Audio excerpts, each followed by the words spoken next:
ciclo de mitología con el profesor Santiago Rojas. Ya es la tercera. En plataforma pueden encontrar las 2 charlas anteriores para facilitar el entendimiento y la continuidad en el proceso. El jueves tenemos jueves gastronómico a cargo del CCD y nuestro chef Santiago. La vez pasada pues fue muy interesante el trabajo que se hizo con carnes. El día viernes tenemos Palacios y Castillos de Medellín con Víctor Enrique. Y el lunes, yo creo que este lunes es festivo, no estoy seguro, pero yo creo que es festivo, entonces no tenemos evento. Ya les estaremos comunicando oportunamente la programación de la semana entrante, donde estará muy seguramente Carlos Arturo con las ciudades de Yugoslavia. Estaremos en la tercera conferencia sobre el rock y tendremos la conferencia con Pilar Velilla. Pero bueno, concentrémonos en lo de esta semana. Considerando que tenemos hoy un evento, el curso de emprendimiento que se inicia hoy vamos a terminar 10-15 minutos antes la conferencia de Nubia. Entonces, para no quitarle más tiempo, le doy paso a Nubia. Bienvenida, muy buenas tardes. Es un placer tenerte con nosotros. Un abrazo y muchos saludos a todos los que nos acompañan el día de hoy. Adelante, Nubia. Bueno, pues muy buenas tardes para todos. Qué rico esta continuidad. Espero que hayan unos cuantos que hayan seguido el hilo conductor de la conversación y bueno, los otros también caben por ahí pegados aleatoriamente, también está bien. El tema de hoy es un tema macro, es un tema gigante, es un tema que gobierna el resto de los temas que conciernen a la humanidad. Y entonces lo voy a desglosar primero en significaciones y luego ya conversamos con respecto al contenido y a las hibridaciones cruzadas que se van dando entre ese tema y todas las áreas del quehacer humano y las ramas del conocimiento.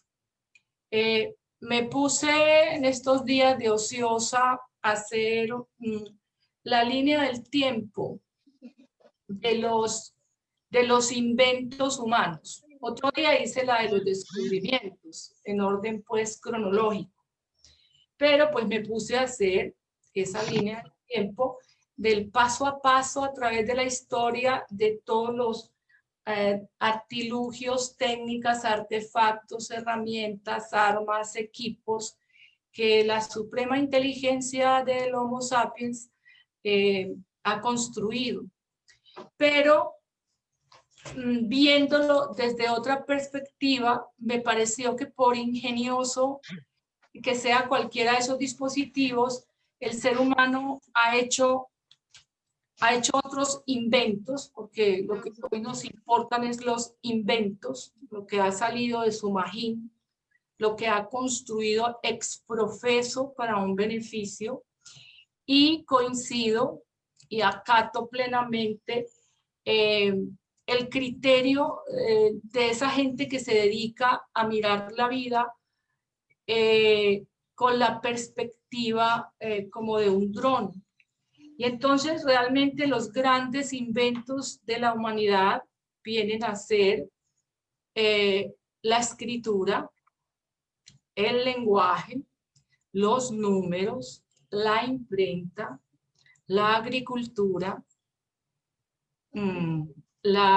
las cuestiones médicas, la geometría, todo lo que usted quiera, esos son inventos mayúsculos que engloban y encajan y le dan pie a otro montón de pequeños inventos. Pero dentro de todo, el gran invento de la humanidad es la ética. Es la ética. Porque es que la ética no ha existido siempre. Es más, ni siquiera se ha acabado de inventar. Todavía hay cuestiones que se le escapan a la ética y que no están bien estructuradas dentro de ella. uno no nace ético, no llegamos al mundo éticos. La ética es una adquisición y es un aprendizaje. Y en su momento, cuando empezó el desarrollo ético de las personas, por allá hace muchos miles de años, hay micrófonos abiertos. No sabría decirte. Sí, se siente como una interferencia. No, profe, no hay micrófonos abiertos en el momento. Por allá hay una pelea. Bueno, entonces estaba diciendo que la ética es uno de los grandes inventos de la humanidad. No es un aparato, no es una técnica, no es un dispositivo, pero es un constructo. El humano, al darse cuenta en su ser primitivo que tenía o compartía una naturaleza muy semejante a los demás animales y muy particularmente a los depredadores, se dio cuenta a partir de su inteligencia que se tenía que inventar un modus vivendi para arrasar o aplanar o ojalá desaparecer la ley del más fuerte. Porque si eso funcionara así, entonces la civilización, el progreso no tendría lugar. Entonces se estructuró un constructo de pensamiento y de comportamiento que luego se convirtió en una disciplina muy formal, cobijada por la filosofía, y en el cual se define los criterios del deber ser en la conducta humana, a partir de unos elementos que son la inteligencia del sujeto, su libertad y su responsabilidad. Disponiendo de esos tres chips en nuestra cabeza, perfectamente y habiendo recibido unos criterios de formación que aluden a la responsabilidad por el otro, entonces ya casi que estamos listos para salir al mundo portándonos como realmente humanos, no como una promesa de humanos, sino como humanos plenos. Si no hay ética, no hay humanidad. Cuando la ética se obnubila o se eclipsa, entonces aparece la barbarie. Y por eso es que nos asustan tanto los noticieros. Por eso es que nos aterrorizan ciertas conductas que se han desarrollado a lo largo de la historia y ahora parecen más notorias. La delincuencia, la corrupción, todas esas cosas que se brincan, todos los argumentos éticos, porque vemos que hay gente, muchísima gente, tampoco la mayoría, pero sí lo suficientes para hacer mucho ruido, que viven al margen de la ética o de lo ético. Pero definitivamente no vivir a la luz de la ética es un pésimo negocio. Y es una catástrofe para ambos lados de la situación o del hecho, digamos, antiético. Vamos a pensar específicamente, poniéndolo más finito, en qué consiste ser un sujeto ético. Y hay una palabrita preciosa, primorosa, chiquitica, que es básicamente ser cuidadoso. La ética consiste en la voluntad y en la capacidad de cuidar de mí, de los otros y de mi entorno, y específicamente de los otros que están en mi entorno. Entonces no es solamente ni siquiera cuidar solo las personas, eso incluye todo ser viviente y además pues todas las estructuras físicas que acompañan nuestro vivir. Lo opuesto, la antítesis de ser ético es ser destructivo, ser dañino, ser negligente.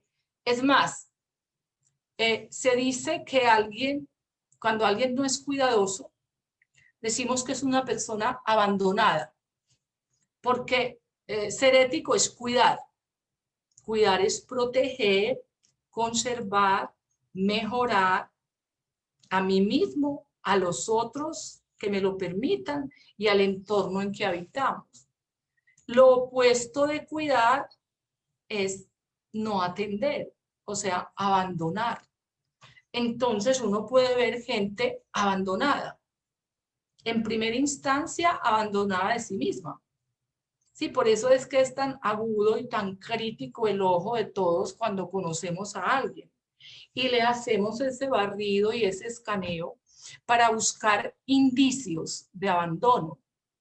Porque a partir de ese hecho, cuando notamos que en la apariencia, en la actitud, en el recorrido de la vida de una persona, hay una actitud abandónica, negligente consigo mismo, a partir de ahí hacemos una deducción, una inferencia, y es, ese sujeto no es confiable, ese sujeto no es ético, porque si no es capaz de cuidar de sí, si se abandona a sí mismo, ¿qué diremos cuando esté inmerso en una relación conmigo o con los demás? O si lo pongo a cargo o al cuidado de bienes y personas. Entonces, lo opuesto de ser ético es ser abandónico. No cuido, abandono, lo dejo. Entonces vemos casas abandonadas, así estén habitadas. Que esa es la cuestión, porque claro, una característica de las casas que se quedan solas es que se caen a pedazos, más rápido que si estuvieran habitadas. Pero también hay espacios habitados que están abandonados en el orden, en la limpieza, en la estética. Eso ya es una manera de vivir no ética, porque la ética tiene por objetivos una trilogía que contempla la búsqueda ardorosa, así sistemática, voluntariosa, de tres grandes bienes en la vida del humano, que son la verdad, la bondad y la belleza. Una persona regida por la ética vive en función de la búsqueda o de la creación de esas tres instancias. Vivir inmerso en la verdad, la bondad y la belleza es haberme construido una casa ética. Porque independientemente de la casa de material, la casa más importante es el constructo de pensamiento y de sensibilidad donde yo habito. La burbuja de emociones, sentimientos y percepciones por las que voy yo en la vida. Entonces no lo olviden, porque habrá una cosa mejor que esas tres. A ver, pensémoslo. La verdad. ¿Cómo nos gusta la verdad? Pues sobre todo la de los demás. Pero nos encanta saber la verdad. Somos ávidos de descubrir verdades ocultas. Incluso aunque sean verdades estériles, verdades inútiles, verdades. Somos unos persecutores de la verdad, sobre todo de la ajena. Somos apasionados por la bondad y tenemos una expectativa permanente de que los otros fueran lo suficientemente bondadosos con nosotros. Y de hecho hay mucho enojo cuando alguien frustra mi expectativa con respecto a su bondad. Y lo otro es la belleza. La belleza entendida como la divina proporción, la belleza en las personas, en su ser, en su actuar, en su apariencia, en las cosas, en la disposición de una mesa, en una cama bien tendida, en un jardín bien cultivado, en una casa iluminada y aireada, en una buena sonata, en una buena comida fabricada con todo el esmero. Todo eso es belleza, todo eso es estética. Entonces, la ética se ocupa también de la estética. Entonces, esos son los tres grandes objetivos de la ética. Si lo sintetizo, la ética se inventó, porque fue un invento, No un invento disruptivo, no, un invento acumulativo. Los primeros hombres empezaron a hacer sus pinitos en esas 3 dimensiones. Vemos las cuevas rupestres, las primeras pinturas, las primeras poesías, las primeras disposiciones de convivencia, los primeros, digamos, criterios éticos para poder pertenecer a un grupo, las reglas, los límites, todo eso. Y poco a poco se fue haciendo un proceso acumulativo hasta llegar al día de hoy, donde existe incluso la bioética y una ética en el manejo de los animales y una ciencia que se llama bienestar animal y cosas por el estilo. Entonces la ética no siempre ha existido porque no es natural, es cultural y no se ha acabado de inventar. Yo soy optimista a ultranza, siempre lo he sido, y como tengo una buena bitácora biográfica, me basta con mirar atrás para ser aún más optimista con respecto a los logros de la ética. Aunque tengamos baches, aunque algunas personas se porten de manera perversa o patológica, no es sino mirar el pasado para darnos cuenta de que cada vez el ser humano es más consciente de la condición sine qua non para tener una buena vida, y es ser una persona ética, cuidadosa y por lo tanto confiable. Cuando yo hablo de la ética, la veo como un desarrollo moral, claro está, incluso espiritual, pero voy a decir algo que suena cínico, no es forzoso que usted actúe por benevolencia, sería lo ideal, pero con tal de que usted haga las cosas como debe ser, así no las quisiera hacer, es suficiente. A mí, lo único que me importa, por poner un ejemplo, que usted me respete.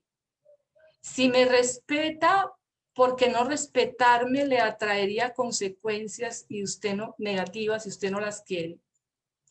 Si le parezco respetable o no, eso es problema suyo. A mí lo que me importa es que me trate bien.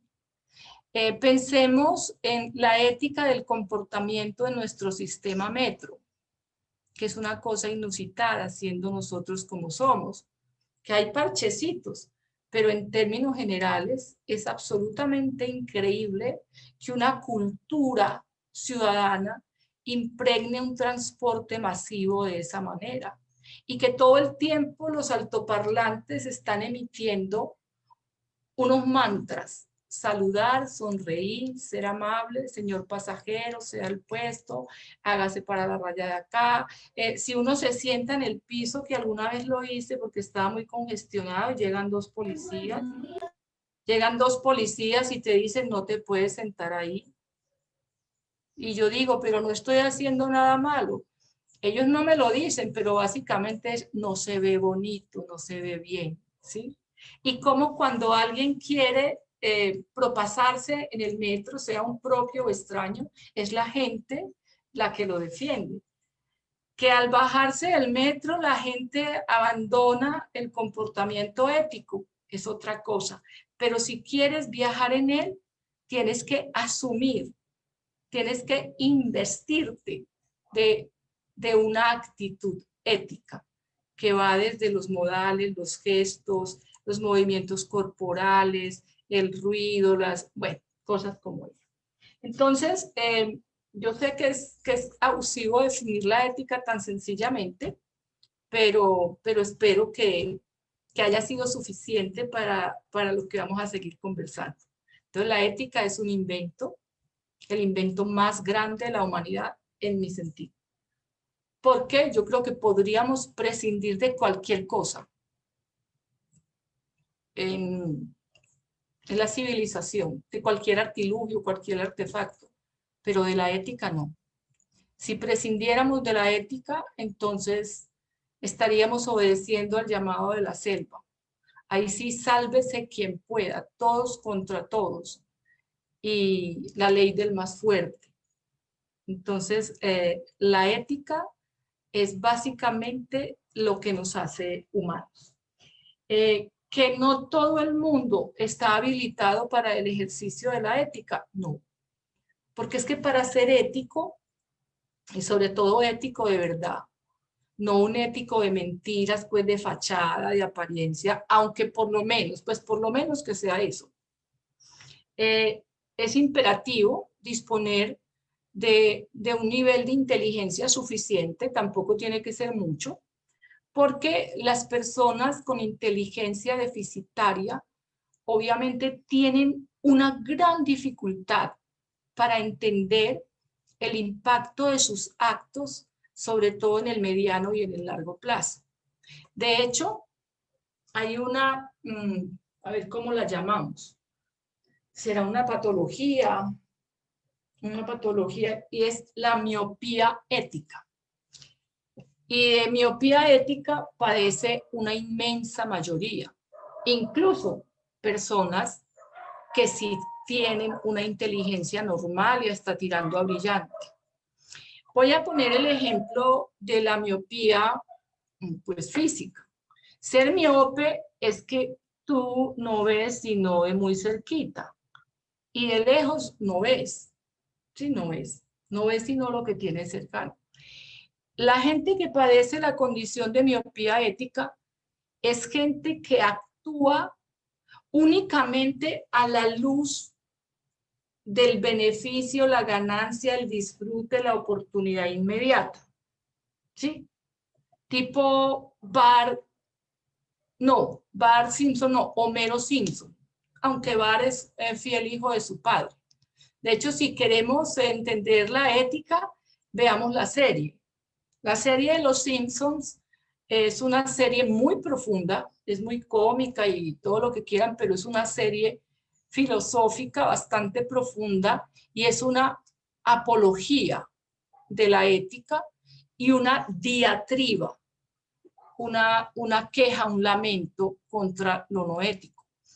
Me imagino que la mayoría miran Los Simpsons y podrían perfectamente, a la luz de lo que hemos conversado y de lo que ustedes ya saben, porque ustedes llegan a la conversación con una gran fundamentación ética, ¿sí?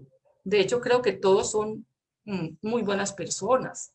Si no lo fueran, no se ponían un día a esta hora a pensar en lo ético, ¿sí? Habiendo cosas más entretenidas para hacer. Y entonces, en la serie, Homero es un individuo grotesco, atrabiliario, insubordinado, astuto, ladino, que se deja llevar de todos sus apetitos. Un individuo que siempre anda buscando el beneficio inmediato, sin pensar en la consecuencia posterior y mucho menos en la de largo plazo. Digamos que Homero piensa básicamente del ombligo para abajo. Él solo está pensando siempre en la satisfacción, en la gratificación de su parte biológica, de su parte animal, de su parte instintiva. ¿Qué salva a Homero? El amor por la familia. Pero incluso a veces, queriendo tanto a esa familia, coge al pobre Bart, que es su fiel copia, y lo ahorca y le dice, te voy a ahorcar, pequeño demonio, cuando se vuelve un padre violento.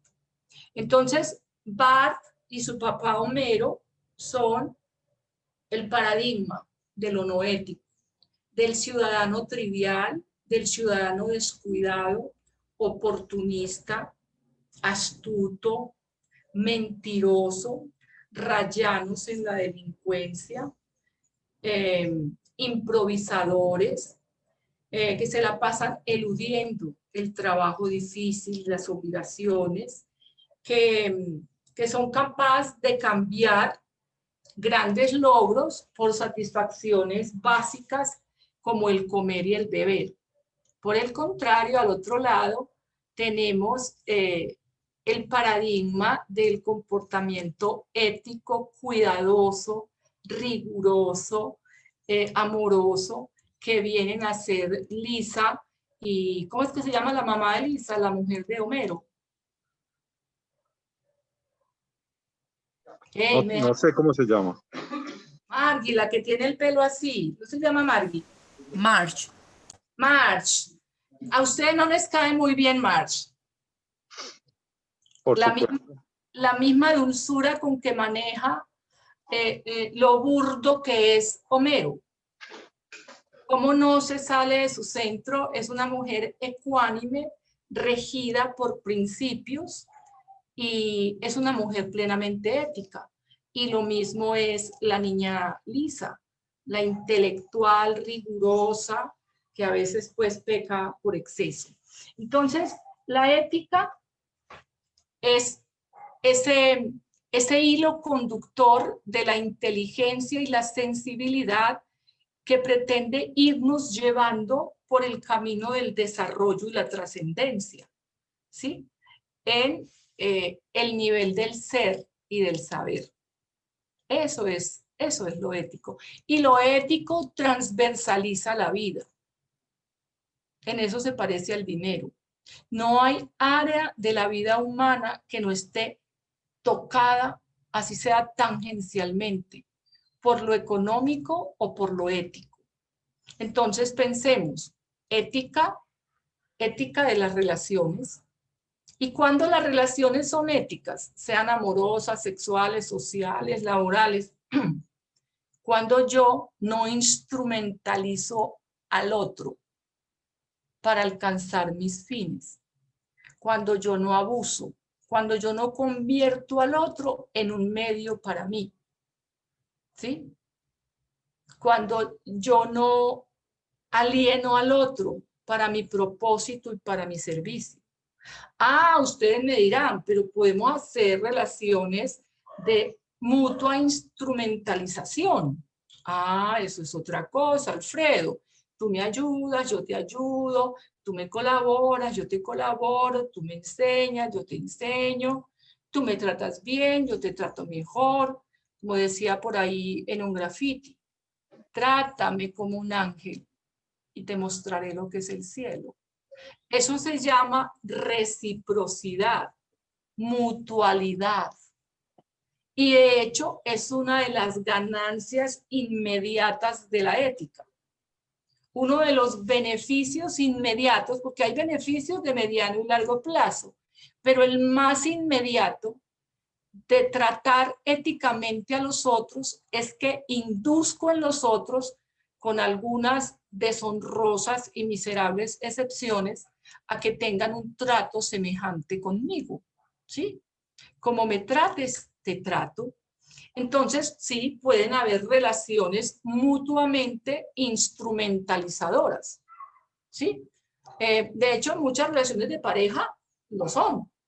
Instrumentalizadoras, sí, usted tiene un rol, yo tengo el mío, usted trae el mercadito, yo atiendo la casa, yo cuido a los niños, usted cumple con sus deberes conyugales, ¿verdad? Si uno de los dos deja de cumplir, entonces se acabó la vaina.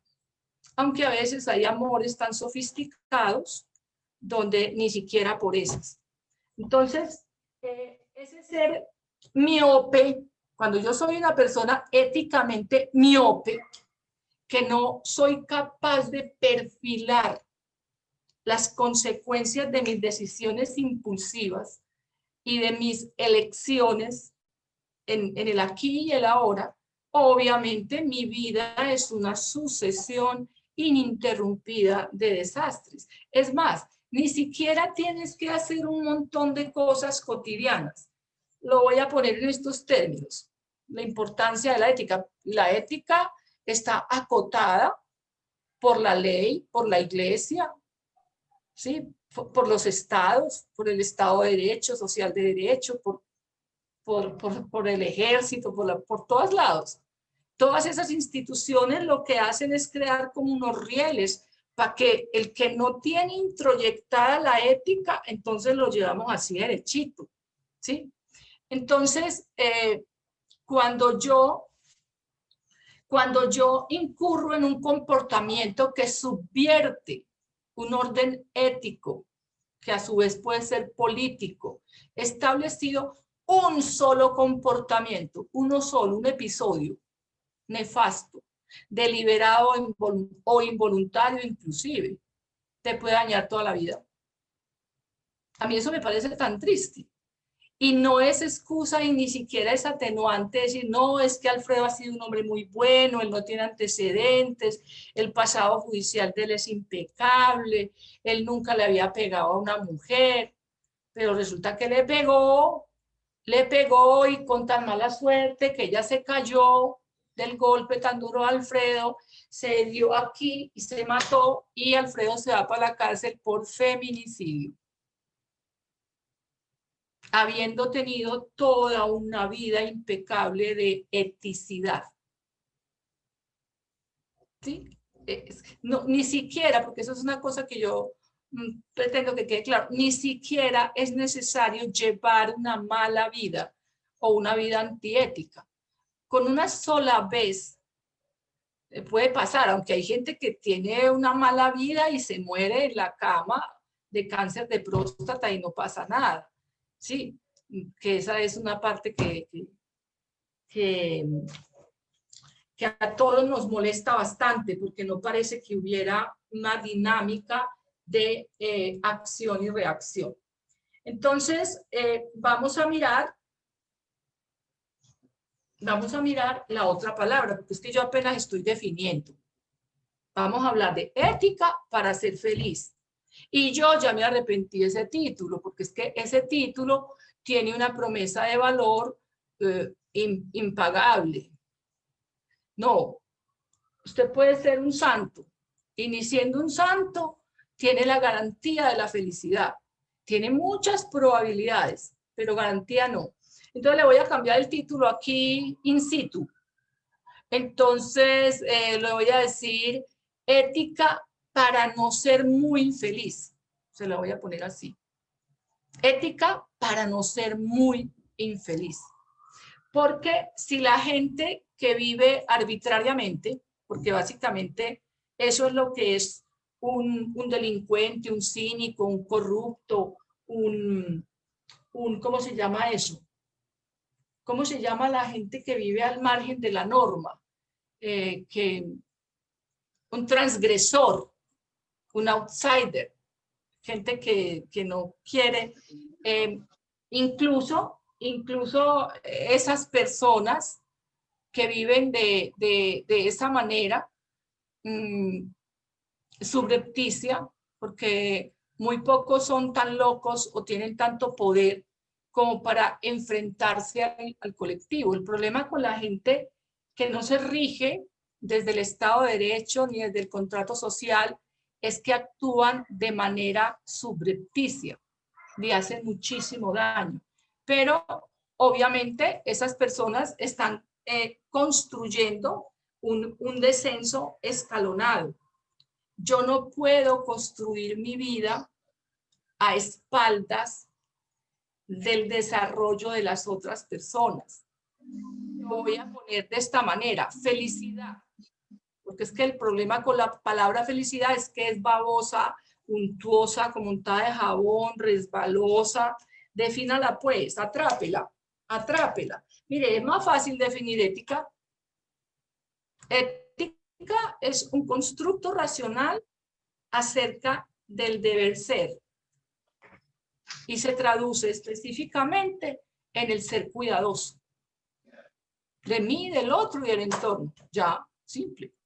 Pero ser feliz, de las palabras esquivas, polivalentes, ambiguas y, como digo, resbalosas, será eso. Ensayemos, por ejemplo, definiciones, cualquiera, así muy sencillitas, ¿qué es la felicidad o qué es ser feliz?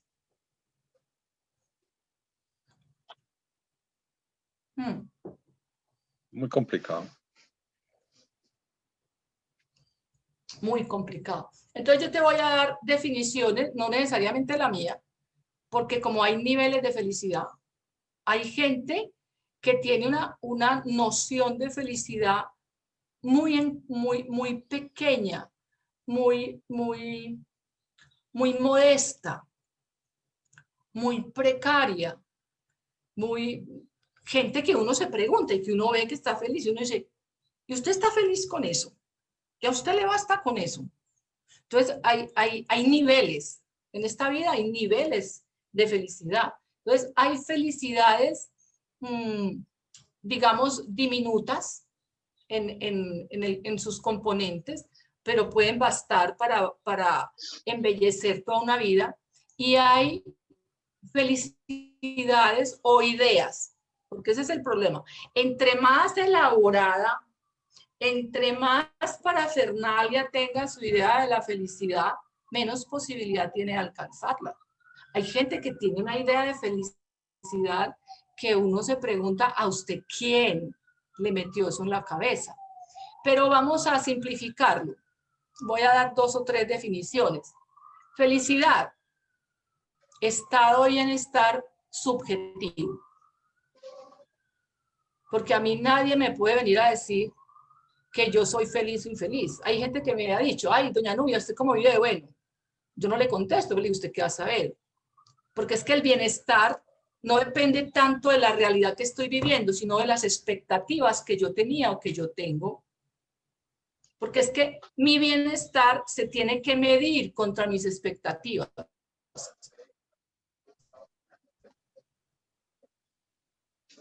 Nubia, Entonces, lo que para una alguien es pequeña una consulta. maravilla, para mí es una... Nubia, ¿hasta qué Sí. punto esa felicidad es totalmente un constructo individual o es un constructo colectivo dependiendo de la sociedad donde yo me mueva?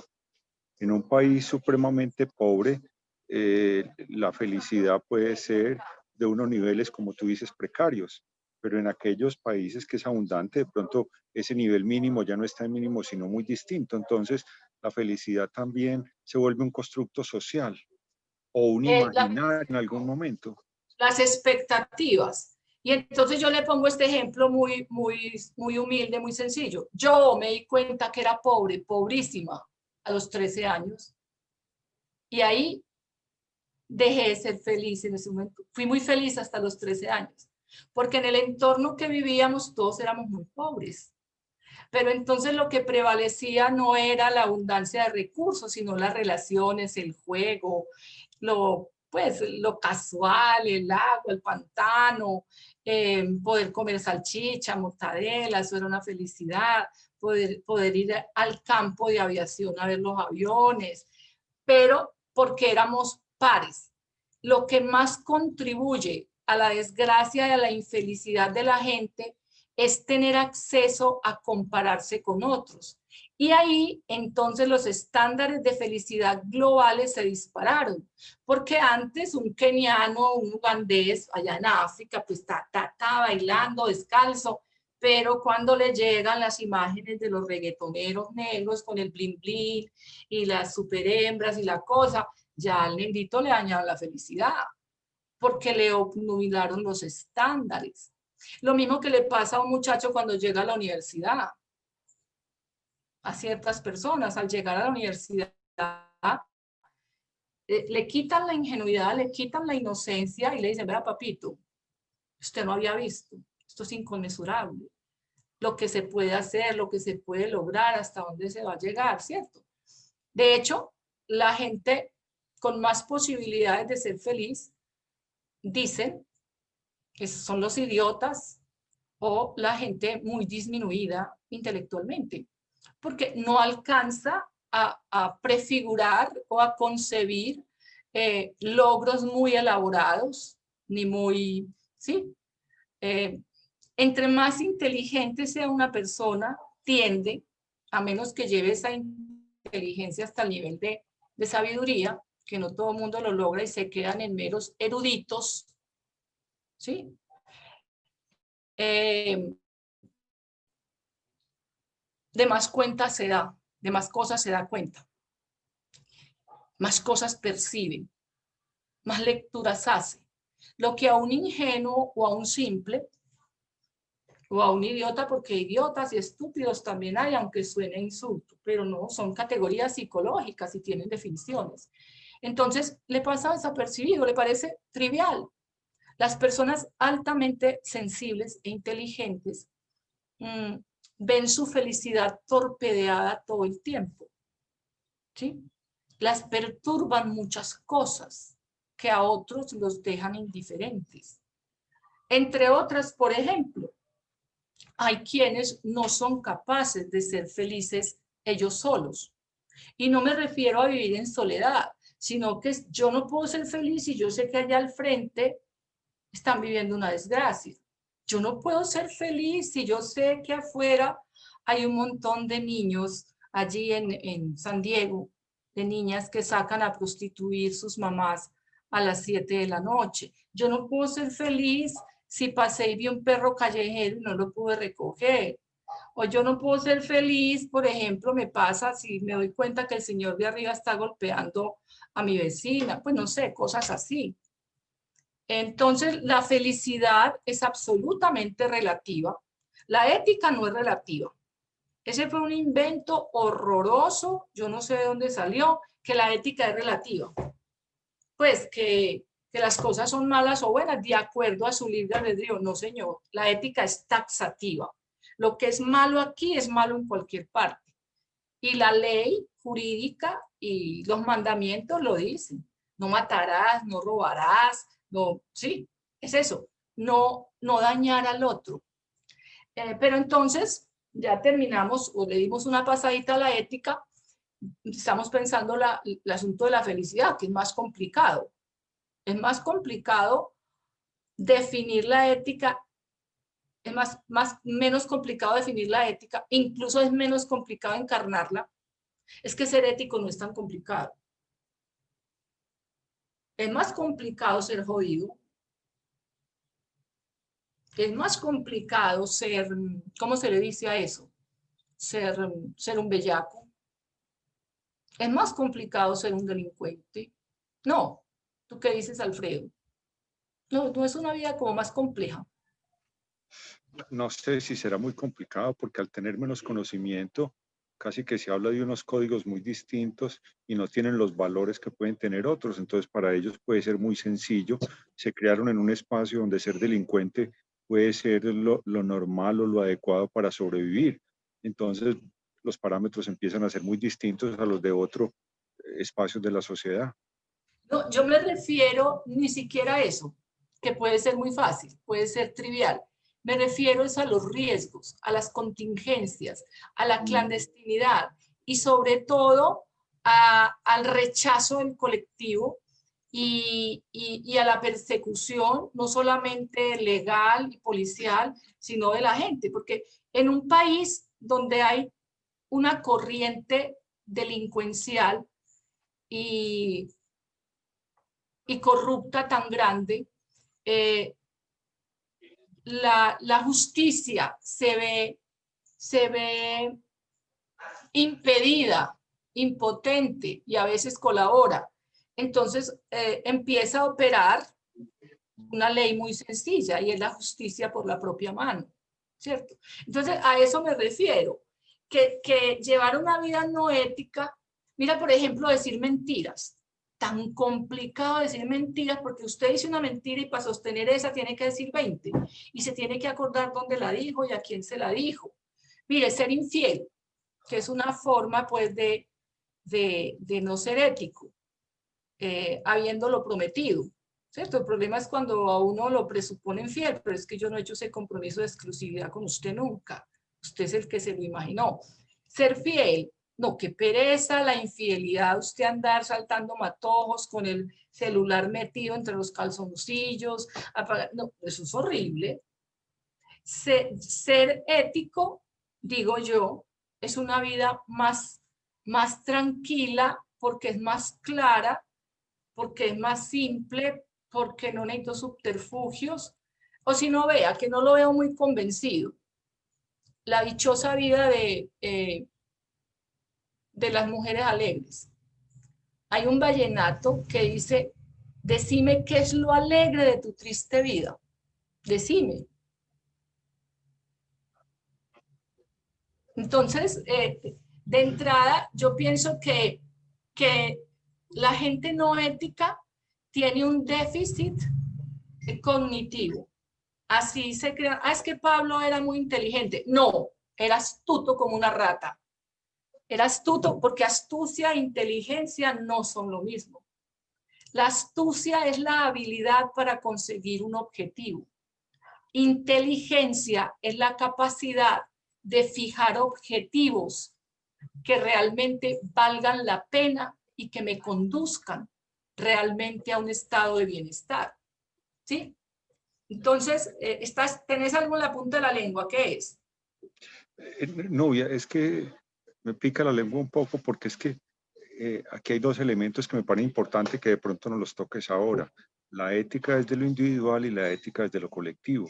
Y en este momento me preocupa mucho lo que es la ética colectiva, sobre todo en nuestro país o cuando uno ve las elecciones, por ejemplo, en Estados Unidos, como una persona totalmente falta de ética derrumba las instituciones simplemente para enquilosarse en el poder. O aquí, para obtener el poder, ambos extremos se olvidan de la ética para tener adeptos.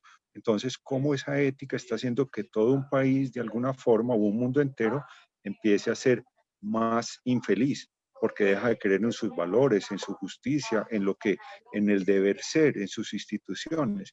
Entonces, me preocupa mucho ese colectivo, porque de alguna manera ese colectivo nos va llevando a la infelicidad individual, esa desesperanza, ese dolor, esa, ¿cierto? Nos va llevando a la infelicidad individual y colectiva, pero es que el comportamiento colectivo es la sumatoria del comportamiento individual.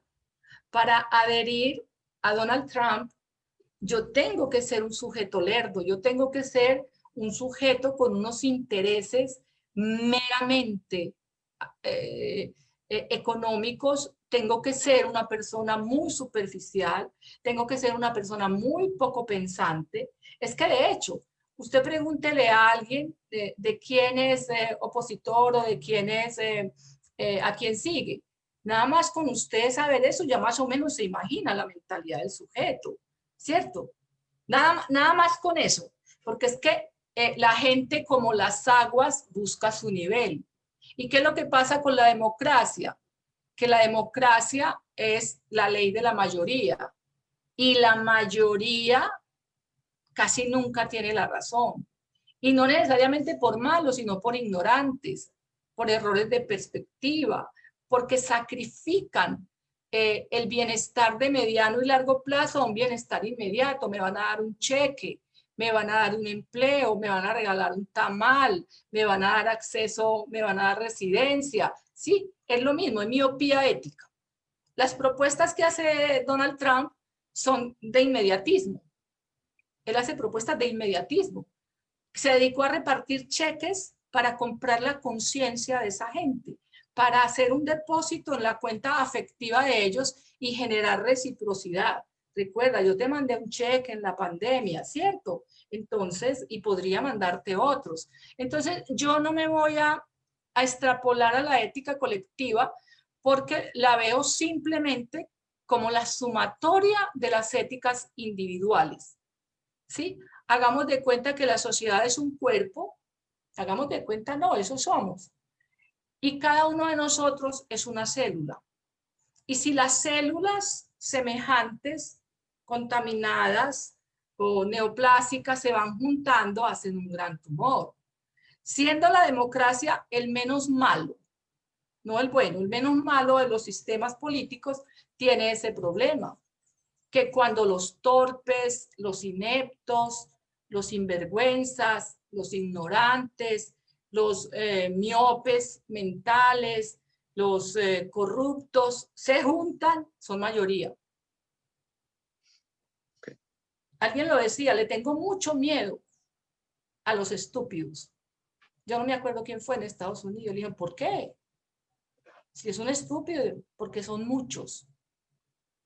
Porque son muchos y juntos, tú sabes lo que pueden hacer. ¿sí? Bueno, entonces sigamos con ese asunto, porque entonces la ética pues más o menos la esclarecemos. Es la gran construcción, es la gran invención de la humanidad. Es lo que nos elevó a unos niveles insospechados de dignidad. Ninguna otra especie, ninguna otra criatura, si acaso desarrollan rituales y comportamientos etológicos hasta un punto, pare de ahí. La ética no tiene tapa, no tiene techo. También hay, pero por debajo sí, hay una ética de mínimos.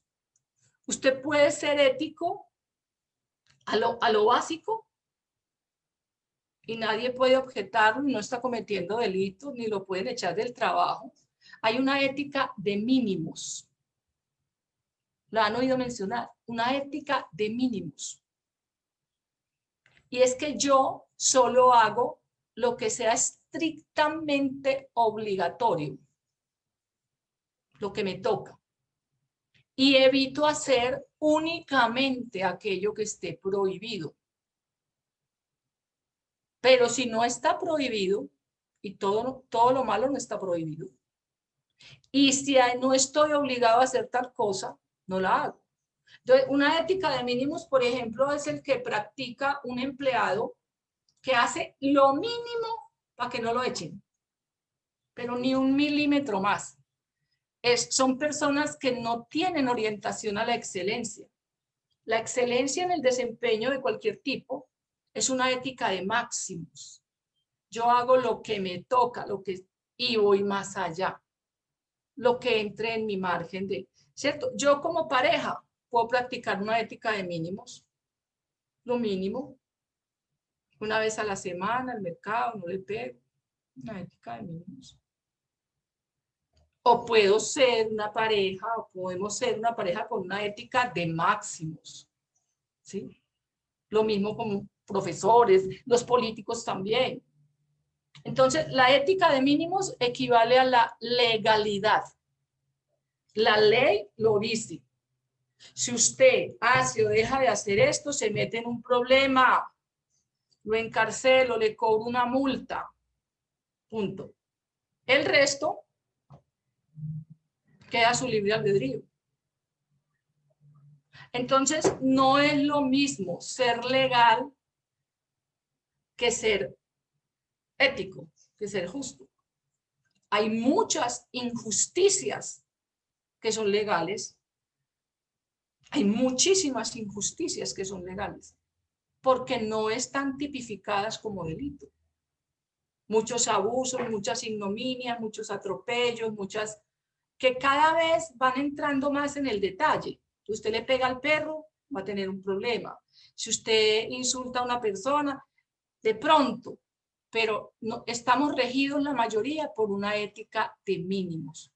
Hacer lo mínimo indispensable. La expresión es muy clara, lo que me toca. Lo que me toca. Donde se nos pone entonces, estaba diciendo yo que me devolví, más difícil esta conversación monologante, pero yo espero que ahorita empiecen a conversar, es el asunto de la felicidad. Porque la felicidad es percepción de bienestar. Y eso es subjetivo, individual. Y depende de muchas cosas. Primero, de mis estándares. ¿Sí? Si yo tengo un estándar bajo y lo alcanzo, soy inmensamente feliz. Entre más bajos tus estándares, más rápido llega a la felicidad. Ser conformista, o yo no sé si me enredo, cuando los hindúes quieren ser feliz, renuncia a todo, deje de desear, deje de atesorar, entregue todo lo que tenga. Entonces ahí no hay deseo de adquirir y no hay miedo de perder. Pero entonces eso es un precio muy caro. Y ese es un tipo de felicidad. No quiero nada, no temo nada, no espero nada.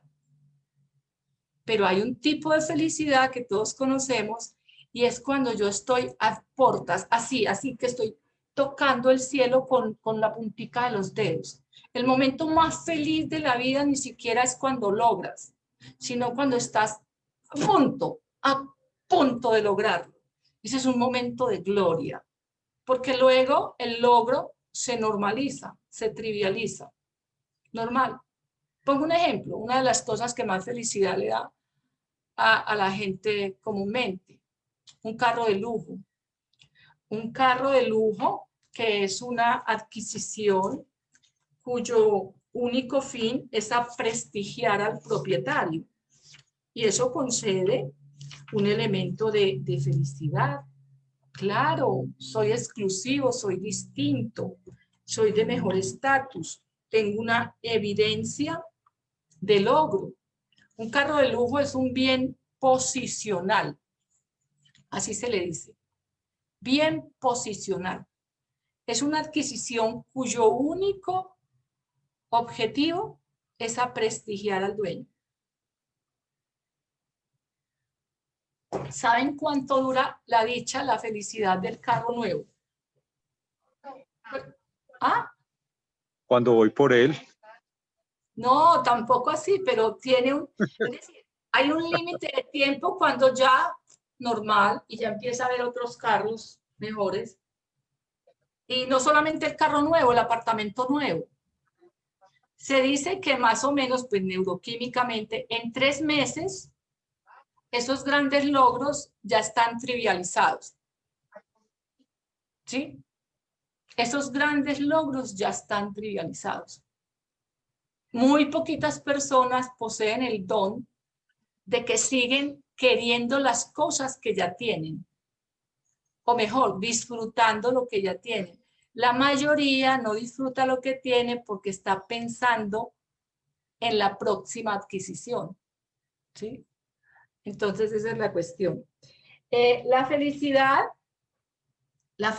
también podría definirse con simplicidad como ausencia de dolor, ausencia de sufrimiento, porque a veces uno tiene las necesidades resueltas, la casa, la comida, el trabajo, el transporte, pero no obstante tiene otros dolores, tiene otros malestares subjetivos, malestares emocionales, tiene fracturas muy dolorosas en la conciencia, tiene sentimientos de culpa, de vergüenza que lo acompañan, tiene un miedo permanente, tiene, bueno, tantas cosas. Y no tiene que ser ni siquiera patologías. Tienes un hijo calavera, tienes una pareja infiel, estás viviendo un duelo, la universidad no reconoce tus méritos, mientras que a otros sinvergüenza sí. Bueno, y esos son dolores. Puedes tener dolor de patria, ¿sí? Hay gente que su vida es bien, pero tiene dolor de patria. Puedes tener un dolor metafísico, el dolor de tener que irte de este mundo tan hermoso y dejar todo lo construido. Puedes tener muchos dolores que te aguan la felicidad. Entonces, no hay felizómetro, no hay felizómetro. Entonces, más bien, pues porque esos gurús que aparecen prometiendo la felicidad, me parece que son vendedores de humo. Yo prefiero hablar de bienestar, de calidad de vida, prefiero hablar de estar en una condición egosintónica, es decir, me siento a gusto con mi vida, eso sí. Y también hay otro elemento que es muy recurrente, que ya se vuelve un tópico y ustedes lo han oído, y es que la felicidad como un estado permanente e interminable es imposible, bioquímicamente es imposible. Hay instantes muy felices, seguidos por periodos de simple bienestar. Entonces, ser ético es el mejor consejo para alguien que quiere tener una buena vida. Hay otros, ¿cierto? Hay otras escaleras sociales y de felicidad: el estudio, el trabajo, las relaciones, la espiritualidad, el altruismo. Todas esas son herramientas para construirme una buena vida. Porque a nadie, por más que nazca en una familia muy distinguida, le pueden construir una buena vida, aunque muchos papás quisieran. Tratan de construirle la vida al hijo, pero no, porque lo que va a encontrar el hijo afuera es aleatorio. No sabemos con qué se va a encontrar. Entonces, la herramienta principal para construirme una buena vida, con sus momentos de plenitud, con una sensación de que vale la pena estar vivo, en esa cajita de herramientas que tenemos aquí, debe haber una brújula. La brújula, ¿sí? Para no perder el sentido. La ética básicamente lo que es una brújula para guiar el camino de la vida. Eso es la ética. Para que cuando estoy perdido, embolatado, o como el bobo de Sonsón que se perdió en la plaza un domingo y decía: ay, Virgen del Carmen, que yo aparezca. A veces, no sé si a ustedes les pasa, pero yo he estado en situaciones de tal confusión emocional, psíquica, que he llegado a pensar: Dios mío, que alguien me encuentre, que alguien me rescate, que alguien me reconduzca, que me muestre el camino, y no aparece nadie. Entonces, en esos momentos hay que sacar la brújula. Hay que sacar la brújula, que es la que me muestra cuál es el camino, independientemente de las circunstancias. Por eso es tan poderoso que los hijos y los estudiantes salgan al mundo dotados de una ética racional, que es la que le da los criterios para elegir, discernir, decidir, argumentar, discutir, discrepar, porque yo necesito argumentos. No me basta, como decíamos en el primer encuentro, con las opiniones y los gustos, ¿no? Arguménteme. Porque las opiniones, Alfredo, se respetan, pero los hechos se demuestran y se argumentan. Dígame usted por qué piensa que esto es mejor que aquello. Entonces, ese es el entramado, pues, del que quería hablar con respecto a la vinculación que hay entre ética y bienestar o felicidad. Si la gente no ética supiera el buen negocio que es ser ético, por negocio nada más, adoptaba la ética. La ética es un facilitador de camino. La ética es como llevar una línea conductora. Ahora, ¿en qué consiste esa línea conductora? En tener muy claramente aquí introyectados cuáles son los principios rectores de mi vida, los inamovibles, los no negociables, ¿sí?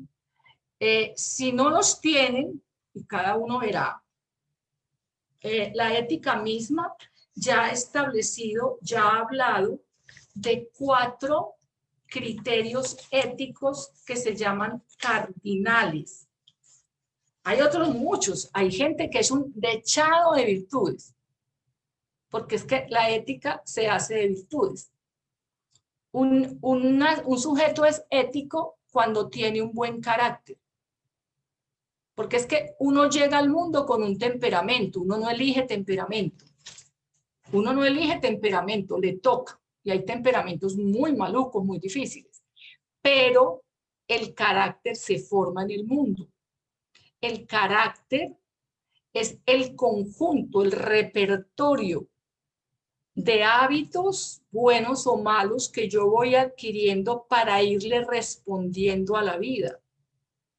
El carácter es precisamente esa manera de ser y de estar en el mundo y sobre todo de reaccionar frente a la adversidad o la frustración. Entonces, así como hay tipos de temperamento, ¿se acuerdan que dijimos? Hay temperamento colérico. ¿Sí o no, Alfredo, que hay temperamento colérico? Hay temperamento sanguíneo. 4 comportamientos. Hay temperamento flemático, que son inmutables como los ingleses. Y hay temperamento melancólico, gente que desde que nace tiende como a la tristeza. Esos son temperamentos y no se eligen. Pero el carácter, que el carácter es, ese sí es, el carácter es lo que constituye la ética, o mejor dicho, la ética está contenida en el carácter que forjaste, porque no se vale decir, es que mi papá, mi mamá y los maestros, no. Si yo salí de mi casa mal dotada, mal entrenada en términos de carácter, porque formarle un carácter a un niño, me perdonan la expresión, es como la doma del temperamento. Un niño hay que educarlo para la libertad, no en libertad, que es lo que dice mucha gente. Que el libre desarrollo de la personalidad, no señor. Si usted lo deja hacer lo que le da la gana, entonces ese niño no va a tener autocontrol, no va a tener autodominio. ¿Sí? Lo que estás haciendo es el libre desarrollo de su animalidad. Y la ética se inventó y se sigue perfeccionando precisamente para desanimalizar al humano. Porque no se nos olvide que primero que humanos somos animales.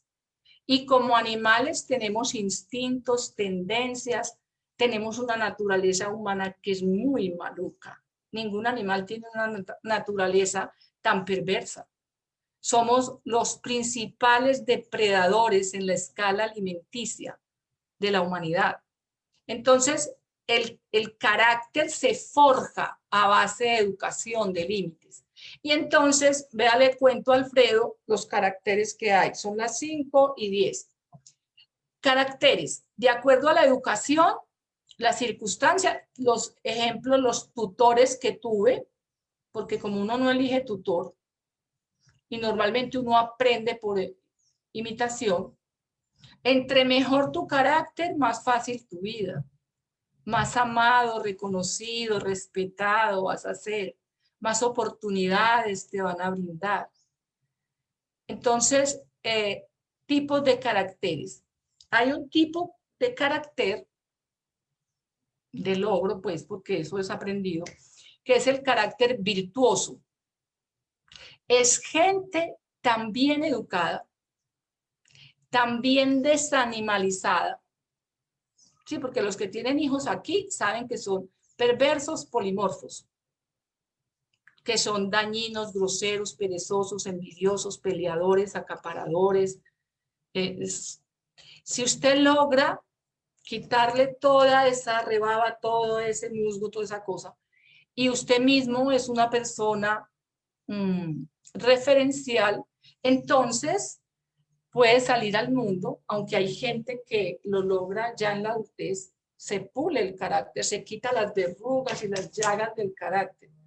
Carácter virtuoso, dícese de aquella persona que tiene tan introyectadas las virtudes cardinales que no le cuesta esfuerzo resistirse, digamos, a las tentaciones del mal obrar. Es una persona que fluye, es una persona que no tiene debates morales, es una persona que es espontánea en su bien obrar, no tiene que impostar, no tiene que fingir. Todos conocemos esa gente que es buena, esencialmente buena, absolutamente confiable. Decimos que es una persona virtuosa. ¿Pero por qué? Porque tuvo una educación donde se ocuparon precisamente de lograr que introyectara esos valores. ¿Cuáles son esos 4 valores cardinales o tutelares? Justicia, entendida como equidad, templanza, y es la capacidad de aguantarse las ganas de darle gusto al cuerpo, de decirle no a los apetitos, a los impulsos. Fortaleza, que es lo que conocemos hoy como resiliencia, y es la capacidad de enfrentar la adversidad y salir mejorado de ella. La gente que entre más duro le dan, más alto rebota, como una pelota de caucho. Y el otro es la prudencia, o sea, la sensatez. Entonces, un sujeto que sale de su casa armado con esos 4 valores es una persona blindada, si los tiene incorporados. Los resumo: justicia como equidad, templanza como autodominio, fortaleza como resiliencia y prudencia, esa habilidad para tomar riesgos calculados. Después del virtuoso, ¿hay por aquí algún virtuoso?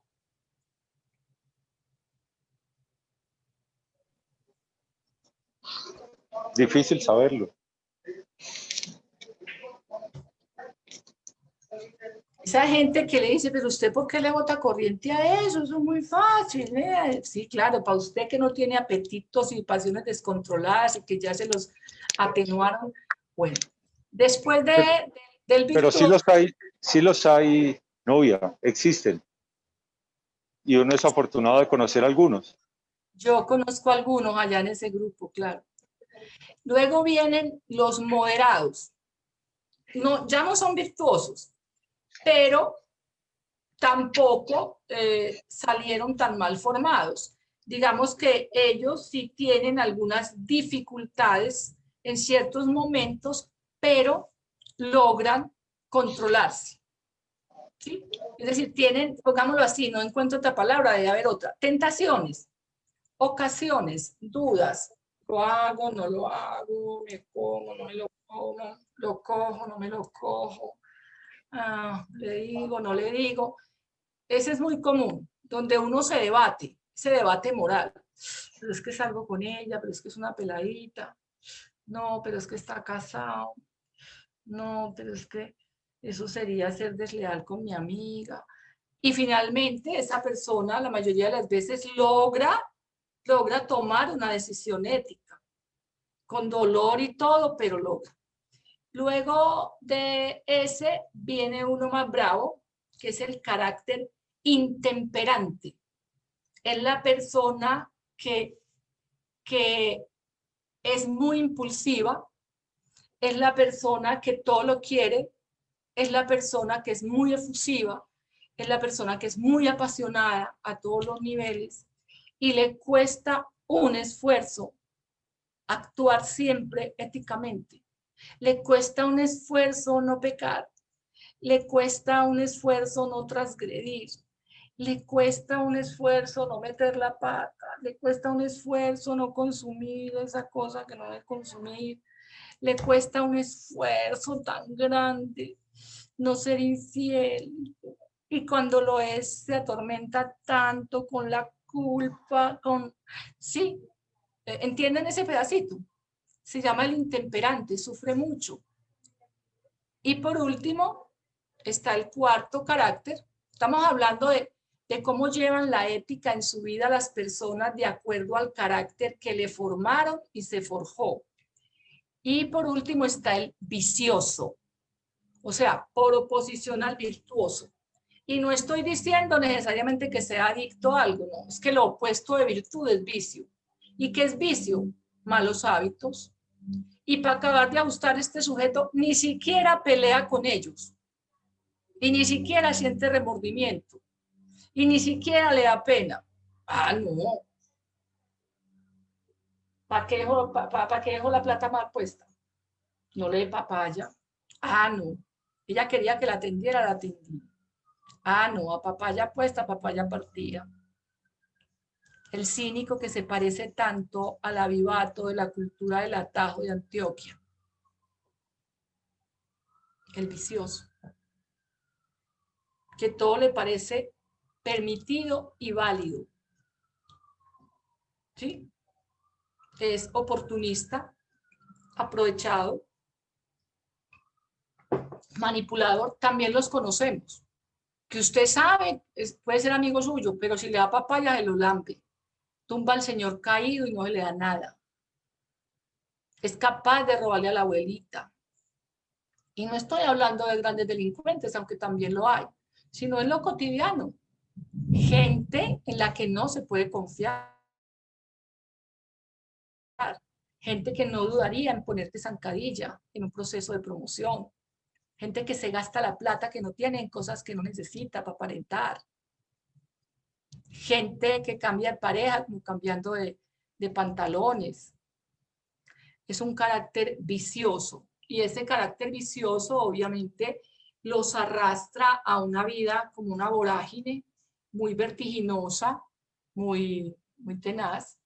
Mientras que la vida del virtuoso y del moderado es una vida muy temperada, una vida muy reposada, de grandes logros, de grandes satisfacciones. ¿Por qué?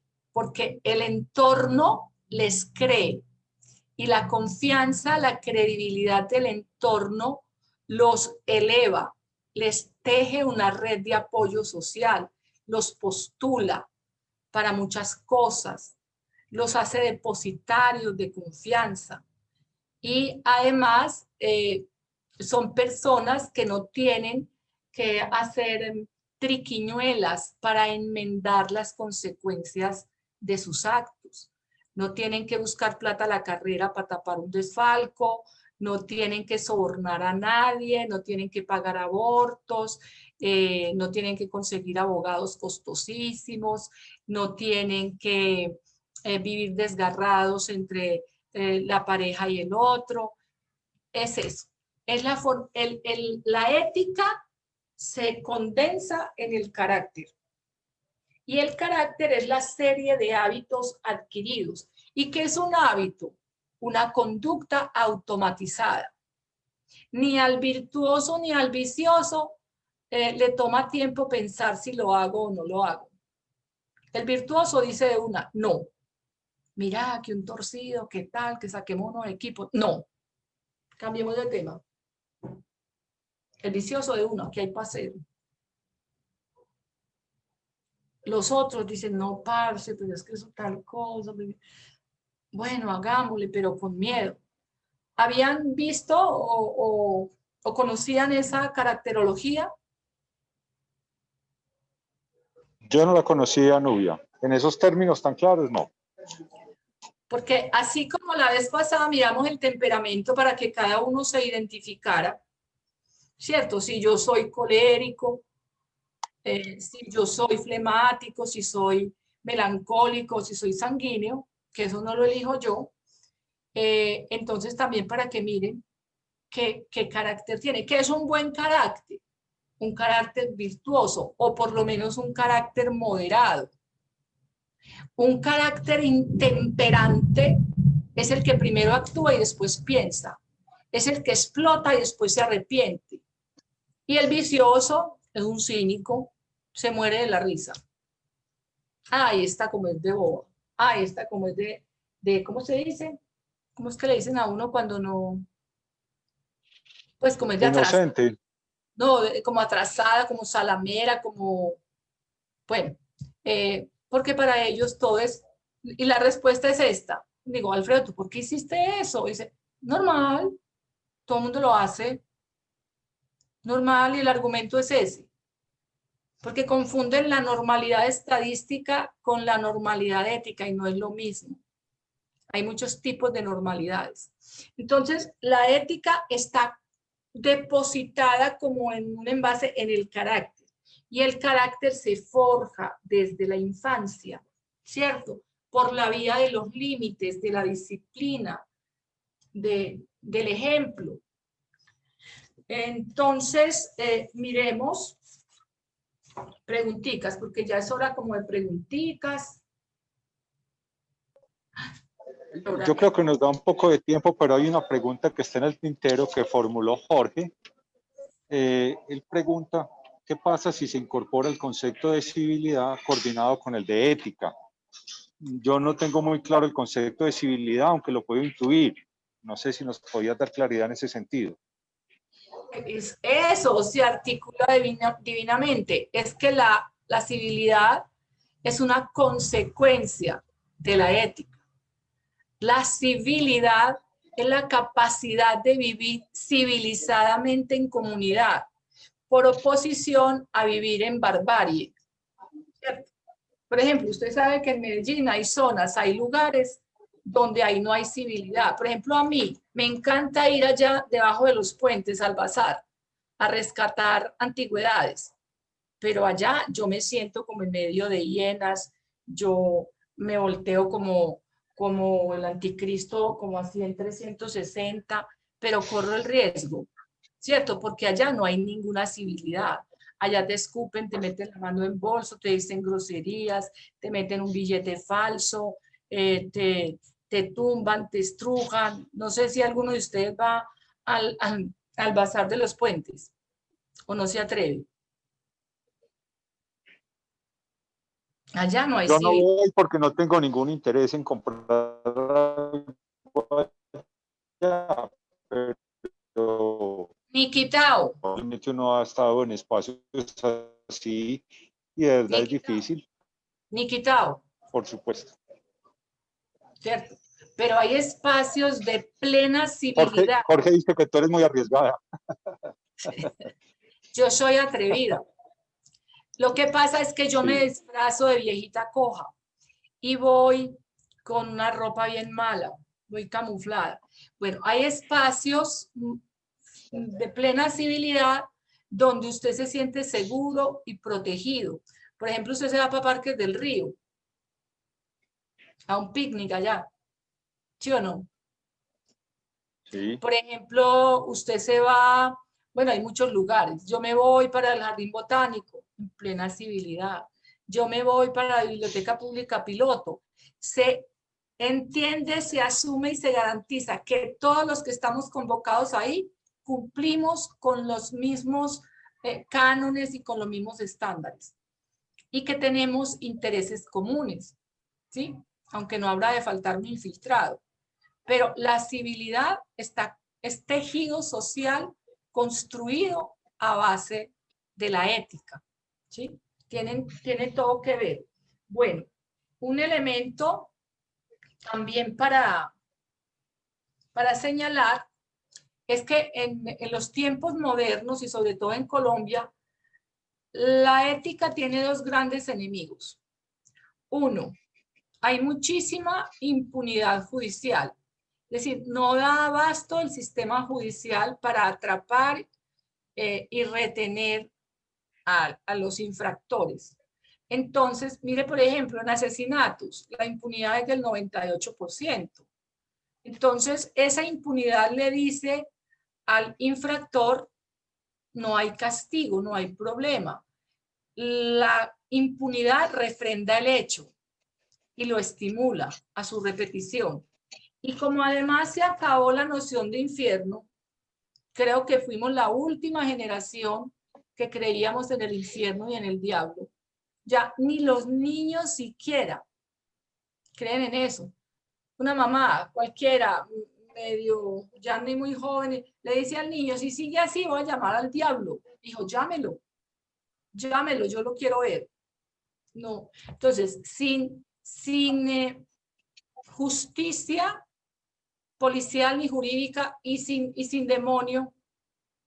Pero Entonces, hay otro elemento, Nubia, que yo le agregaría. Sin sanción social o una sanción social muy leve hace que sea un tercer elemento que yo consideraría en eso, que estás diciendo que son válidos pues ambos, ¿cierto? sanción social sí hay. Y una en este No. momento, peor que la policía y el infierno en la paila mocha, es que a usted lo cojan y lo crucifiquen en redes y lo banderen y llenen la universidad con su foto y lo saquen en el periódico. Esa parte sí es. Y han lapidado mucha gente y han acabado muchas vidas por un solo hecho desafortunado. ¿Sí? Por un solo hecho. Pero esa sanción esa es una sanción mediática muy pasajera, pero realmente no se vuelve en una sanción social de hecho donde luego te rechazan. Aunque tú tienes razón parcialmente, en una creo que exclusión. muchos políticos Sí, una sanción real y no una sanción mediática que se vuelve supremamente temporal. La verdadera sanción social es de excluirlo de ciertos espacios de la sociedad, pero esas personas siguen interactuando ahí. No sé qué opinas al respecto. Me parece que es muy débil la sanción social en una sociedad poco ética en muchos campos. Pero la comunidad se inventa otras formas de exclusión y sanción que ya sabemos cuáles son. Ok. La sanción, ¿sí? Pero obviamente ni la sanción social, ni religiosa, ni nada alcanza para frenar. Entonces, cada vez, porque vamos a decirlo pues directamente, porque no suena bien. Lo que nos hace éticos, sobre todo, no es un espíritu angelical que traemos incorporado, no señor. Uno es ético la mayoría de las veces por las siguientes razones: por miedo. Es decir, los primordios, los precursores de la ética y lo que le enseñan a uno en la casa: haga tal cosa y si no, vea, castigo, lo encierro, le quito el celular, le quito el wifi, no sale, no va donde la vuelta. Miedo a la consecuencia. Segundo, cuando uno ya está más madurito, miedo a la culpa. Miedo a la culpa y es el remordimiento. Hay cosas, Alfredito, que si usted las hace, aunque nadie se dé cuenta, usted sabe que usted no puede volver a dormir tranquilo nunca más.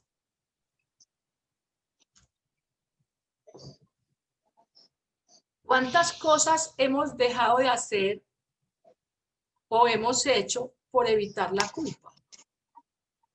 La culpa, no, yo no quiero cargar esa culpa. No, yo no quiero. Y hacemos lo que sea para evitar la culpa. Entonces tenemos un comportamiento. Mire, muchos buenos tratos con las madres ancianas son por el miedo a un duelo complicado.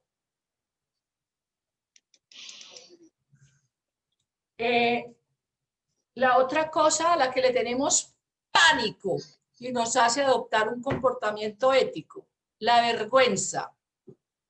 Porque es que esas tres cosas no son lo mismo. La vergüenza, porque la culpa es interna, la vergüenza es externa. ¿O ustedes creían que vergüenza y culpa es lo mismo? No, indudablemente son diferentes. Son diferentes. La vergüenza es frente a los otros, la culpa es frente a mí, esa que no me deja dormir y que estoy acostado y me dice: te vas a morir, sos un bellaco, sos una chanda. Hay otro freno para el instinto, porque recuerden, somos sujetos que venimos de un estado de naturaleza, nacemos en estado de naturaleza. Brevemente, ¿qué es? Egoístas, rapaces, territoriales, envidiosos, acumuladores, crueles, competitivos, bien envidiosos. Todo eso viene en la naturaleza y la naturaleza no se acaba. Por medio de la educación la matizo, la encierro, la freno, pero ella está agazapada ahí todo el tiempo. Se llama la llamada de la selva. Por ejemplo, cuando uno discute, cuando se la vuelan, uno todo decente, todo delicado, todo estudiado, en clases de yoga, de haiku, pero cuando la ofensa es grande, el problema es retener la fiera en pleno estado de naturaleza, ¿sí? Y a todos alguna vez se nos sale el animal. El animal en estado de naturaleza. También nos frena para no ser viciosos y salvajes la compasión. La compasión. La compasión nos frena, como en el relato que hacía Popeye, ese engendro del mal, que era un vicioso, que adoraba a otro vicioso, y cuando le dieron toda esa publicidad indebida, hicieron la apología de su vida, contando que había matado 600 personas él mismo, le preguntaron que algún caso que recordara, particularmente. Y él, con su cara muy ancha, tranquilo, dijo, recuerdo una vez que me tocó matar a una pareja, pero yo los maté y ellos estaban con su niña pequeña de meses. Parce, a mí me dio mucho pesar de esa niña. ¿Sabe qué? Yo la maté para que no quedara solita. Bueno, y la otra, el otro freno para no despeñarnos por la pendiente de la barbarie, de la ley darwiniana de sálvese quien pueda, es la empatía. Es la empatía, que es la capacidad de ponerme en el lugar del otro y pensar, a mí me gustaría que me hicieran eso. A mí me gustaría que a mi niña otro hombre le hiciera eso. A mí me gustaría que a mi mamá en el hospital me la trataran así como yo estoy tratando a esta señora. ¿Sí? Entonces la empatía es esa capacidad de proyectarme en el otro, verme, y eso me frena. Ahora, hay gente, sean los viciosos, los corruptos o los psicópatas. Un psicópata es una persona inhabilitada para la ética. Así como hay gente discapacitada física y mentalmente, hay gente discapacitada moralmente. Entonces, un psicópata es alguien que en su cerebro no trajo instalado el chip ni del miedo, ni de la culpa, ni de la vergüenza, ni de la compasión, ni de la empatía. Peligroso, ¿no?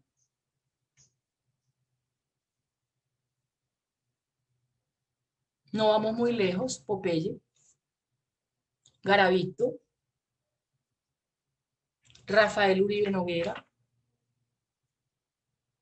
Y eso, los que están descubiertos. Hay un montón de psicópatas camuflados que no llegan al crimen, pero son crueles, dañinos, destructivos, perversos, sin llegar a cometer crímenes.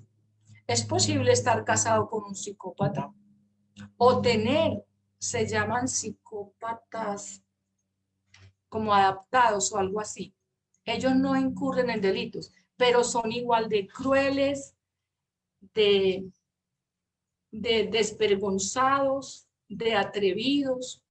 Incluso hay grupos, sobre todo para proteger mujeres de esos tipos, porque ese tipo de hombres pues no tiene parejas sino presas. Son depredadores afectivos, económicos y sexuales. Y ejercen una gran violencia física, psicológica y sexual. También hay psicópatas femeninas y depredan un varón. Es gente incapacitada para la ética, porque su ética está averiada. Normalmente son de nacimiento. Unos cuantos se desarrollan por traumatismos infantiles, pero no, hay niños psicópatas. Niños. En Estados Unidos les aplican la inyección letal. Aquí los mantenemos 20 o 30 años con los impuestos.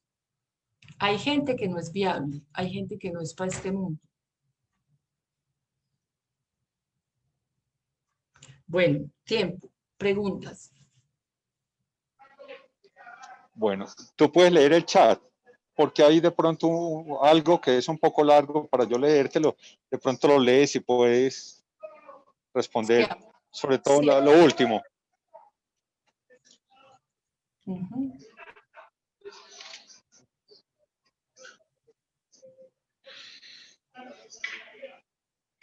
Sí, claro. Usted se roba cositas de la empresa porque sobraron. Sí, claro. Claro, está robando. Está robando porque si no estuviera robando le diría al jefe, jefe, de esto que le repartí a los empleados, sobró todo esto, sobraron estos tenis, estas camisetas, me los puedo llevar para la casa. Tan claro tiene usted que es ilícito que se los lleve al escondido, claro. Dice que cómo se materializa la ética en la sociedad. Hay un compromiso real de los ciudadanos, miedo o compromiso de construir. Mire, sea por miedo o por compromiso, el efecto es igual. En el metro, sea por miedo que lo baje o porque quiere mucho el metro, usted se porta bien, ¿cierto? Ahora, ¿cómo se materializa la ética? En la convivencia, en el cumplimiento de la norma, en la solidaridad, en el funcionamiento de las instituciones, en las obras que se construyen, en los actos que hay para atender calamidades y desastres. Sí, claro, si no hubiera ética, entonces estaríamos como Haití, que es el país más corrupto del mundo, ¿cierto? En la miseria más absoluta, viviendo en el piso, sin hospitales. Claro, claro que se materializa en el comportamiento ciudadano y del gobierno. Y por eso cada vez hay más veedores de proceso. La gente mira, llama, los noticieros, la radio. Es decir, cada vez hay más vigilantes de los bienes públicos, pero claro, en Medellín yo pienso que hay muchas circunstancias de ética pura, aunque hayan cosas muy malas, pero en Medellín la ética se materializa de muchas maneras y en Colombia, en fin, si no ya se hubiera acabado. ¿Sí? Nubia, una pregunta. ¿Podríamos hablar de sociedades con mayor ética? Por ejemplo, las orientales, los japoneses, ¿sí? Otras por represión como los chinos o algo así. Entonces, esos serían, digamos, por educación, por carácter distinto, por patrones culturales, esa parte de la cultura, cómo se incorpora con la ética colectiva. Claro que sí, al igual que hay personas de mayor ética que otras, también hay comunidades y países viciosos y hay países virtuosos, ¿sí? Por ejemplo, los países nórdicos, Escandinavia, Suecia, Noruega, son países que tienen un nivel de desarrollo humano extraordinario, pero no es porque nacieron así, es porque ellos traen una historia milenaria muy larga. Si ven los vikingos, de ética nada, pero ellos se evolucionaron. Nosotros somos prepúberes, adolescentes, nosotros apenas tenemos 500 años de evolución como sociedades. No hemos entrado ni en la adolescencia. Las sociedades, por ejemplo, Canadá, ¿sí? Sí, claro, hay países más elevados moralmente, porque traen una historia, una trayectoria, una narrativa. En cambio, nosotros somos un cóctel genético y no hemos acabado de armonizar todo esto. Y además, donde los recursos son escasos, la ética es difícil. Porque para ser felices necesitamos recursos, ¿sí? Y entonces, si los recursos son escasos y la gente es mucha, a mí se me olvida la ética y yo voy por mi recurso, es la rapiña. Pero cuando en un país los recursos son abundantes y bien administrados, como en Noruega, no hay por qué pelear, no hay por qué robar, no hay por qué, porque es que el Estado lo provee, ¿cierto? Entonces, yo pienso Nubia, que sí. Sí, pero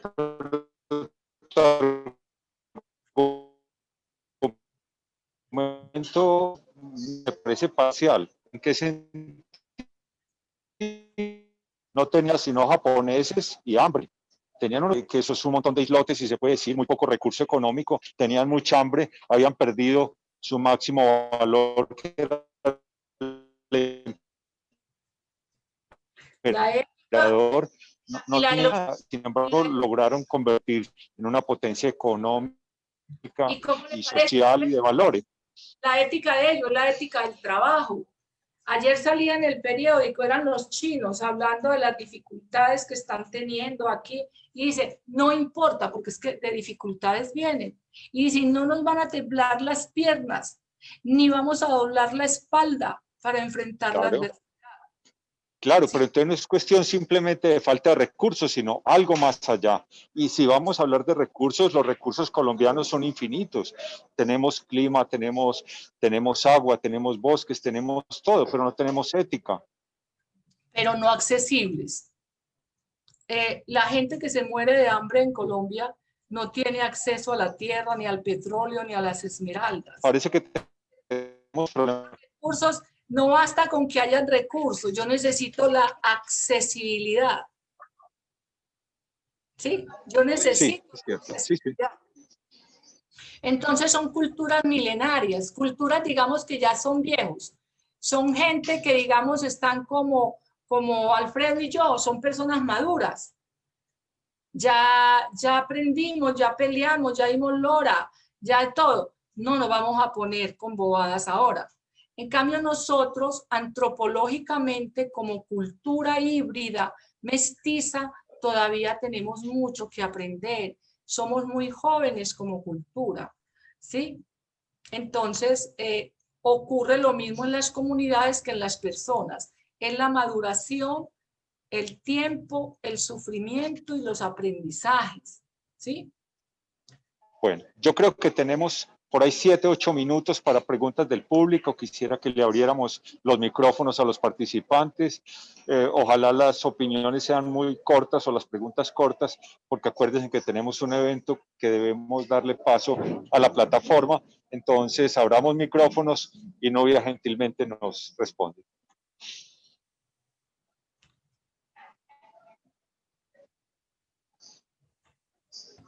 Ya están abiertos los micrófonos. Gracias, Caro. O Lina.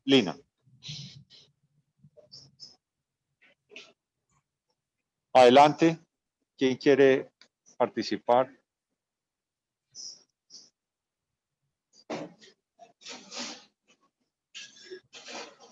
Ana Cecilia, por ejemplo, pregunta en el chat que si después de alguna situación personal o social se puede modificar el concepto de ética, ¿cierto? O esto indicaría una falencia desde el comienzo. Excelente pregunta, mire. Esas situaciones a las que ella se refiere se llaman situaciones límite de la vida. Entonces puede ocurrir de dos maneras. Yo vengo siendo una persona correcta, ética, moral, acogida a la ley. Y de pronto ocurre algo en mi vida donde la justicia ordinaria me falla, la familia me falla, cometen conmigo un atropello y hay gente que a partir de ahí renuncia a la ética. Dice, no vale la pena ser ético, ¿sí? Y al revés, hay gente, por ejemplo, presidiarios que llevaron una mala vida y los acoge un sistema carcelario, les da oportunidades, por ejemplo, a muchos exguerrilleros y exguerrilleras que los tienen estudiando, los dejan graduarse, les consiguen trabajo y cambian su sentido de lo ético. Es decir, se puede invertir en un sentido o en otro. Sí, la ética no es de una vez y para siempre, es como la felicidad. La felicidad es un estado dinámico, es un estado mudable. El hecho de que estés feliz hoy no te garantiza que vas a estar feliz mañana. Lo mismo la ética. Hay quien, frente a circunstancias adversas de la vida, tiene que renunciar a un principio, ¿cierto? Porque la vida lo pone contra la pared. Porque la vida lo pone contra la pared. Bueno. ¿Quién tiene otra pregunta o comentario?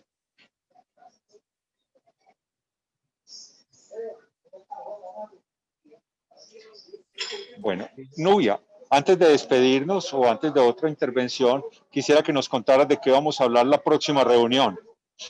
Bueno, la próxima reunión que es en 15 días, ¿cierto? ¿Cierto? Sí.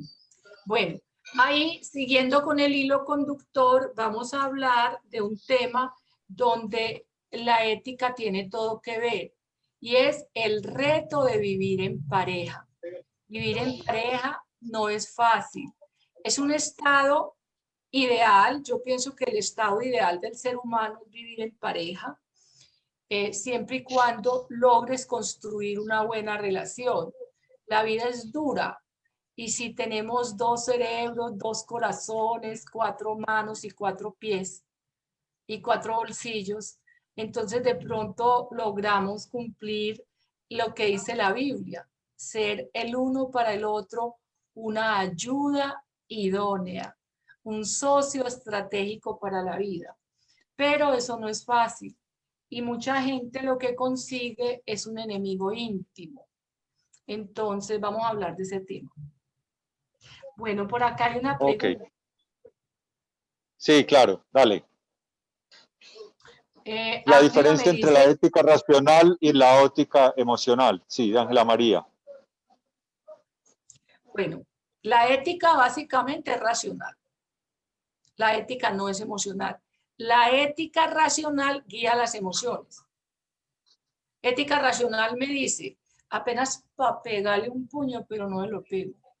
Apenas para pegarle una insultada, me dice la razón, pero no se lo doy. La ética es absolutamente racional y gobierna las conductas emocionales.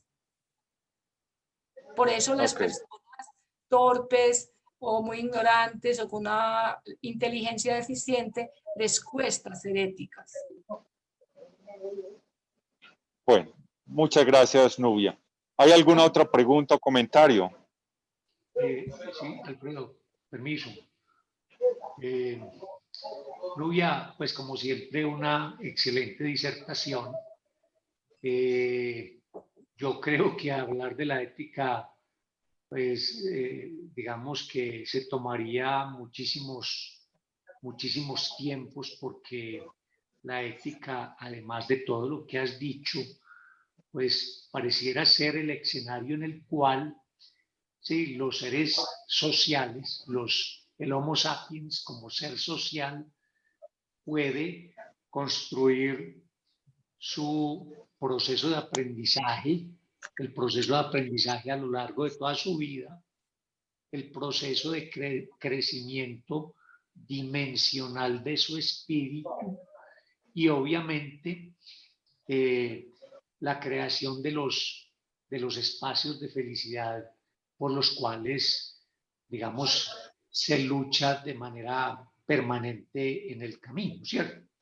Me gustaría simplemente que nos dieras como un poquitico la relación que puede tener el constructo político, es decir, por ejemplo, la constitución política como una creación ética o como una concreción de la ética que en lo principal estaría centrando, digamos que la vivencia ética de las personas individuales que quieren construir una sociedad agradable, justa, una sociedad donde se viva bien.